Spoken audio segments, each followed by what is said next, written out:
Hello everybody. Today I would like to show a few of my stopping drills. Since I got in Bowie, the Ex-Racehorse, he really didn't know how to stop and back up. He didn't understand body language, and it's still a work in progress. That is going to still take some time to develop. And I have some videos of me working on a one rein stop with him.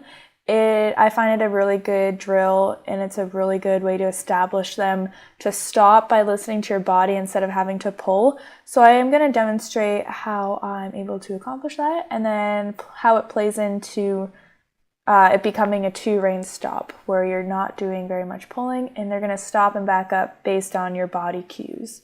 So let's take a look. So this ride was mostly to work on my stopping, but I did want to lope him a little, not being too picky, but just to see where we're at and also to test him where his stop is when we're at a lope. So here I'm working on my circles the same way, but I'm even going to try and spiral them down a little bit. So I'm trying to drive him up and around, put some outside pocket pressure, and he did pretty good staying in proper shape, so I'll leave straight and stop. So he doesn't listen to my hands, he's kind of going through it, so I'll hold my hands still, and it's his job to back off them. My body stays in a whoa position, and I keep saying whoa, and he'll eventually be able to back off and keeping his head behind where my hands are at. So even at a walk here, my hands don't move, and it's his job to back off of the hand pressure, and that's where he gets the release. I'll then take it to the rail, just letting him move with energy, and then I'll sit my body. He doesn't respond. I'll pull his nose around and say whoa during the whole thing. And I like to let him have a little bit of a break, catch his breath, and kind of take in what the heck just happened to him and realize, if I just stopped, it'd probably be easier than having to go into a wall. So I'll continue on and find another spot to do the same thing over again.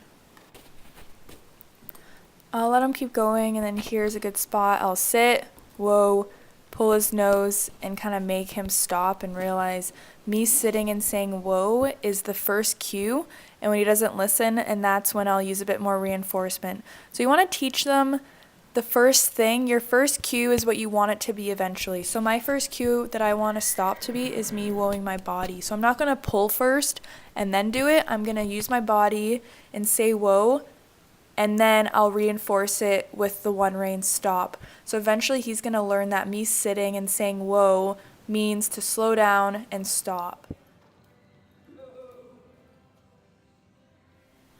And this isn't something that is going to happen overnight. It's going to take quite a lot of consistency.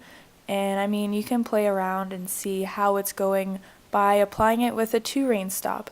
So the same kind of thing, you want to whoa your body and get them to kind of slow up in the bridle. And what that means is here, I'm going to try and push him up in the bridle, but whoa him. So I'm whoaing with my body, and here I'm going to keep my body in the whoa position, and like I said, it's his job to back off my bridle. And he did really well there, so then when he gives in, I'll give him the release.